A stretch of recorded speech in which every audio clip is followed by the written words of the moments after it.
어제 영상에서 기초연금을 받다가 끊긴 사례를 말씀드렸는데 오늘은 그 중에서도 통장 때문에 탈락하는 구조를 정확히 설명드리겠습니다. 많은 분들이 기초연금은 소득이 없으면 당연히 받을 수 있다고 생각하십니다. 일도 안 하고 연금도 적게 받고 그런데 왜 기초연금을 못 받느냐 이렇게 억울해하시는 분들이 정말 많습니다. 그런데 여러분, 기초연금은 소득만 보는 게 아닙니다. 통장에 있는 돈도 봅니다. 그것도 그냥 보는 게 아니라 소득처럼 환산해서 계산에 넣습니다. 심지어 잠깐 들어왔다 나간 돈도 기준 시점에 걸리면 탈락할 수 있고 병원비 모아둔 돈이든 장례비 준비한 돈이든 비상금이든 국가는 사정을 봐주지 않습니다. 그래서 나는 일을 안 했는데도 탈락하는 사례가 굉장히 많습니다. 오늘 이 영상을 끝까지 보시면 왜 통장 관리가 곧 연금 관리인지 그리고 어떻게 대비해야 하는지 명확하게 아실 수 있을 겁니다. 먼저 기초연금 심사가 어떻게 이루어지는지부터 정확히 아셔야 합니다. 국민연금공단은 기초연금 신청자의 소득인정액을 계산합니다. 이 소득인정액이라는 게 단순히 월급이나 사업소득만 의미하는 게 아닙니다. 소득인정액은 크게 두 가지로 구성됩니다. 하나는 실제 소득, 그러니까 근로소득이나 사업소득, 재산소득 같은 것들이고 또 하나는 재산을 소득으로 환산한 금액입니다. 바로 이 재산의 소득 환산액 때문에 일을 안 하는데도 탈락하는 겁니다. 재산이라고 하면 보통 집이나 땅을 떠올리시는데 통장에 있는 예금, 적금, 주식, 펀드, 보험의 해약 환급금까지 전부 다 재산으로 잡힙니다. 그리고 이 재산들은 일정한 공식에 따라 매달 소득이 있는 것처럼 계산됩니다. 계산 방식을 간단하게 설명드리면 이렇습니다. 재산에서 기본 공제액을 뺀 다음 그 금액에 일정 비율을 곱해서 월 소득으로 환산합니다.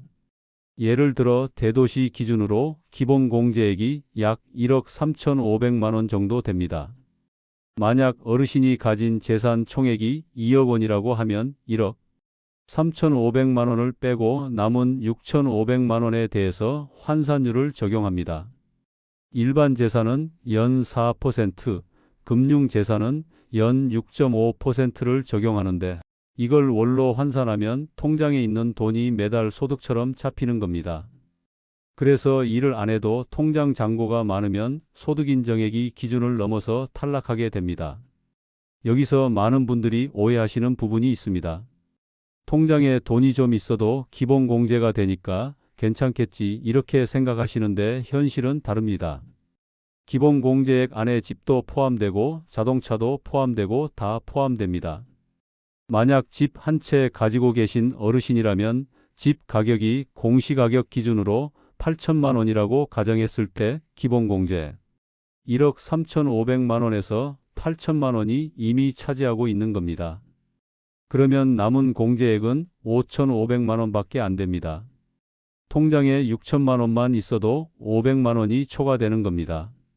이 500만 원에 대해 연 6.5%를 적용하면 연간 32,500원, 월로 환산하면 약 2,700원 정도가 소득으로 잡힙니다.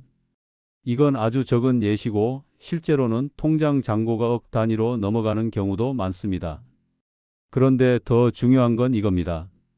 통장 잔고는 조사 시점 기준으로 딱 그 순간 찍힙니다. 예를 들어 7월에 기초연금을 신청했다면 국민연금공단은 보통 신청일 기준으로 전월 말일, 그러니까 6월 30일자 통장 잔고를 확인합니다. 만약 그날 하필 목돈이 들어와 있었다면 어떻게 될까요? 예를 들어 자녀가 용돈을 드렸거나 전세 보증금이 돌아왔거나 보험금이 나왔거나 이런 이유로 일시적으로 통장에 돈이 많이 들어와 있었다면 그게 그대로 재산으로 잡힙니다. 이틀 뒤에 그 돈을 다 쓰든 말든 상관없습니다. 조사 시점에 있었으면 그게 기준입니다. 그래서 평소에는 기초연금을 받을 수 있는 분이었는데 딱 그 시점에 통장 잔고가 많아서 탈락하는 경우가 정말 많습니다. 실제 사례를 하나 말씀드리겠습니다. 충청도에 사시는 70대 할머니 한 분이 계셨습니다. 이분은 남편과 사별하시고 혼자 사셨는데 국민연금도 없고 일도 안 하시고 자녀들 도움으로 간신히 생활하고 계셨습니다. 기초연금을 신청하면 당연히 받을 수 있을 거라고 생각하셨죠. 그런데 탈락 통보를 받으셨습니다. 이유를 알아보니 통장에 8천만 원이 찍혀 있었던 겁니다. 이 돈은 남편 사망 보험금이었습니다. 장례 치르고 병원비 정리하고 남은 돈을 그대로 통장에 넣어두셨는데 하필 그 돈이 조사 시점에 잡힌 겁니다. 할머니는 억울하다고 하셨습니다. 이 돈은 남편 장례비고 나중에 내 병원비로 써야 할 돈인데 왜 이게 소득이 되느냐고요. 그런데 국가는 그 사정을 봐주지 않습니다. 통장에 있으면 재산이고 재산이면 소득으로 환산되고 그러면 탈락입니다. 또 다른 사례도 있습니다. 경기도에 사시는 75세 할아버지는 평생 농사를 지으셨는데 나이가 드셔서 이제 일을 못 하십니다. 자녀들이 따로 살고 있고 국민연금은 한 푼도 없으시고 기초연금이라도 받으려고 신청하셨습니다. 그런데 이분도 탈락하셨습니다. 이유는 통장에 1억 원이 있었기 때문입니다. 이 1억 원은 농지를 팔아서 받은 돈이었습니다. 나이가 드니까 농사를 못 지으니까 땅을 팔았고 그 돈으로 노후를 준비하려고 했던 건데 그게 오히려 기초연금 탈락 사유가 된 겁니다. 할아버지는 이렇게 말씀하셨습니다. 이 돈은 내가 평생 모은 전 재산인데 이걸 가지고 있으면 기초연금을 못 받는다는 게 말이 되냐고요. 그런데 제도는 그렇습니다. 통장에 돈이 많으면 여유가 있다고 보는 겁니다. 여기서 많은 분들이 이런 질문을 하십니다. 그럼 통장에 돈을 빼놓으면 되는 거 아니냐? 현금으로 갖고 있으면 안 걸리는 거 아니냐? 이렇게 생각하시는데 절대 그러시면 안 됩니다. 왜냐하면 국민연금공단은 통장 거래 내역을 다 확인합니다. 신청 전에 갑자기 큰 돈을 인출했다면 그게 다 보입니다. 그리고 그 돈이 어디로 갔는지 소명을 요구합니다. 만약 합리적인 소명이 안 되면 여전히 재산으로 간주됩니다. 심지어 자녀에게 증여했다가 걸리면 증여세 문제까지 생깁니다. 그래서 편법으로 해결하려고 하시면 안 되고 제도를 정확히 이해하고 합법적으로 대비하셔야 합니다. 그럼 여기서 이런 의문이 드실 겁니다. 도대체 통장에 얼마까지 있어야 안전한 건가요? 정확한 금액은 사람마다 다릅니다. 왜냐하면 집이 있느냐 없느냐, 집 가격이 얼마냐, 다른 재산은 얼마나 있느냐에 따라 달라지기 때문입니다. 하지만 대략적인 기준을 말씀드리면 2026년 기준으로 단독 가구는 소득 인정액이 월 213만 원 이하여야 합니다. 부부 가구는 월 340만 원 이하여야 합니다. 여기서 소득인정액이라는 게 실제 소득과 재산의 소득환산액을 합친 금액입니다. 만약 실제 소득이 없다면 재산의 소득환산액만으로 이 기준을 넘기면 안 됩니다. 그러면 역산을 해보면 대도시 기준으로 집 한 채 있고 통장에 얼마 이상 있으면 위험한지 대략 계산이 나옵니다. 예를 들어 공시가격 1억 원짜리 아파트 한 채 가지고 계신 단독 어르신이라고 가정해 보겠습니다. 기본공제액 1억 3,500만 원에서 1억 원을 빼면 3,500만 원이 남습니다. 통장에 3,500만 원까지는 소득 환산이 안 됩니다. 그런데 3,500만 원을 넘어서면 초과분에 대해 환산이 시작됩니다. 만약 통장에 8천만 원이 있다면 4,500만 원이 초과된 겁니다. 이 4,500만 원에 연 6.5%를 곱하면 연 29만 2,500원, 월로 환산하면 약 2만 4천 원 정도가 소득으로 잡힙니다. 이 정도면 아직 213만 원 기준에 한참 못 미치니까 안전합니다. 그런데 통장에 2억 원이 있다면 1억 6,500만 원이 초과됩니다. 이것에 연 6.5%를 곱하면 연 1,072만 5천 원, 월로 환산하면 약 89만 원이 소득으로 잡힙니다. 이 정도면 아직 213만 원 기준 안에 들어가니까 받을 수 있습니다. 하지만 통장에 3억 원이 있다면 2억 6,500만 원이 초과되고 월 소득 환산액이 약 143만 원이 됩니다. 여전히 기준 안에는 들지만 여유가 많지 않습니다. 만약 통장에 5억 원이 있다면 3억 6,500만 원, 초과 월 환산액이 약 197만 원이 되고 이제 기준에 거의 근접합니다. 통장에 6억 원만 넘어가도 완전히 탈락 구간으로 들어갑니다. 이 계산을 보시면 아시겠지만 집 한 채 있고 통장에 몇 억씩 있으면 기초연금 받기 어렵습니다. 그런데 문제는 이게 아닙니다. 문제는 본인은 돈이 많지 않다고 생각하는데 탈락하는 경우입니다. 예를 들어 집 가격이 공시가격으로 2억 원이고 통장에 1억 5천만 원 있는 어르신이라면 기본공제 1억 3,500만 원에서 집 2억 원을 빼면 이미 6,500만 원이 초과됩니다. 여기에 통장 1억 5천만 원까지 더해지면 총 2억 1,500만 원이 초과 재산이 됩니다. 이것을 환산하면 월 116만 원 정도가 소득으로 잡힙니다. 아직 기준 안에 들긴 하지만 만약 국민연금을 조금이라도 받고 계시다면 합산되어서 기준을 넘길 수 있습니다. 그래서 실제로는 집 한 채, 통장 좀 있고 국민연금 30만 원 정도 받는 분들이 가장 애매한 경우가 많습니다. 본인은 여유롭지 않다고 느끼는데 제도상으로는 기준을 넘기는 겁니다. 이런 분들이 가장 억울해 하십니다. 나는 평생 성실하게 살았고 연금도 조금 받고 돈도 조금 모았는데 그게 오히려 기초연금을 못 받는 이유가 됐다고요? 그런데 이게 현실입니다. 기초연금은 정말 어려운 분들을 위한 제도이기 때문에 기준이 엄격합니다. 그럼 통장 관리를 어떻게 해야 할까요? 첫 번째, 조사 시점을 피해서 목돈이 들어오지 않도록 해야 합니다.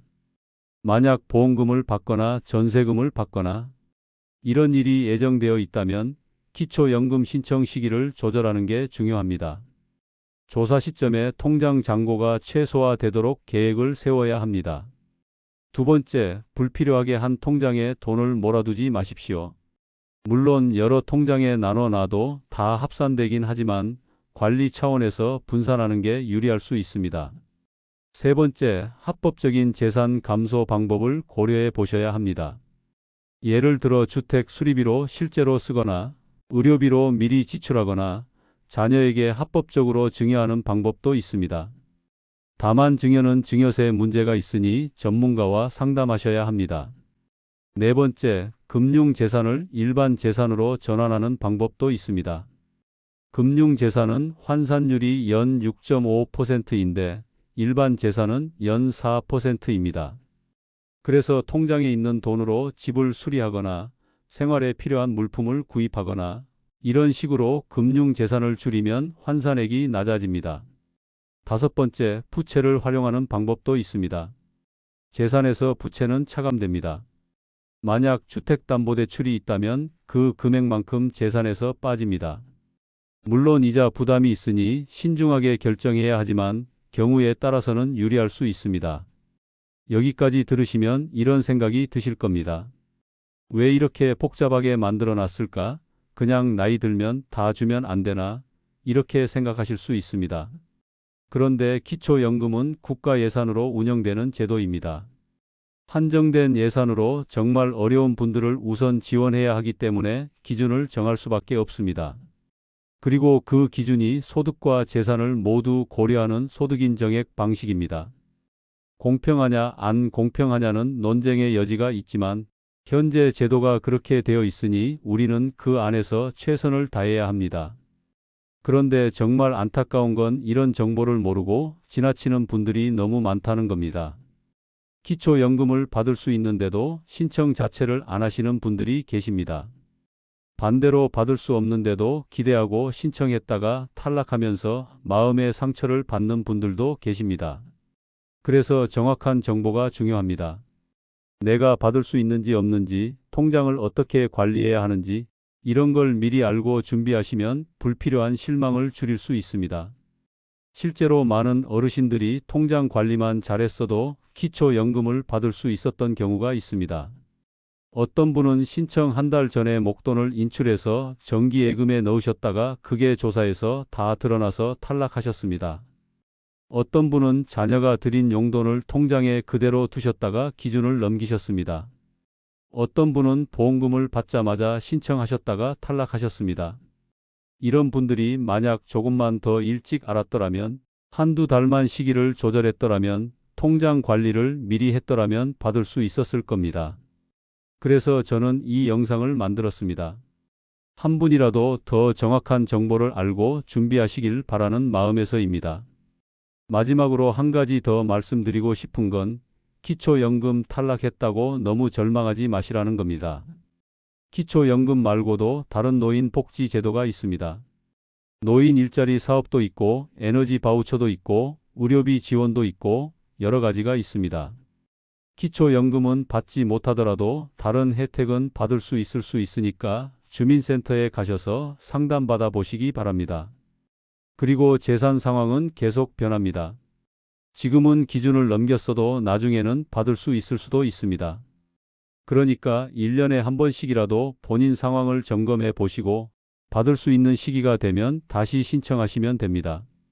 오늘 영상의 핵심을 다시 한번 정리하겠습니다. 기초연금은 소득만 보는 게 아니라 통장 돈도 봅니다. 통장 돈이 그냥 있는 게 아니라 소득처럼 환산됩니다.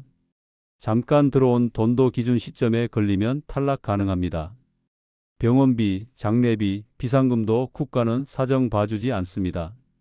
나는 안 벌었는데도 통장 때문에 탈락하는 사례가 정말 많습니다. 그래서 통장 관리가 곧 연금 관리입니다. 기초연금은 일 안 해도 통장 때문에 탈락합니다. 이 한 문장을 꼭 기억하시고 주변 어르신들께도 알려주시기 바랍니다. 여러분의 작은 관심이 누군가의 노후를 바꿀 수 있습니다. 오늘 영상이 도움이 되셨다면 구독과 좋아요 부탁드립니다. 다음 영상에서는 기초연금 신청 전 꼭 체크해야 할 서류와 준비물에 대해 자세히 알려드리겠습니다. 감사합니다.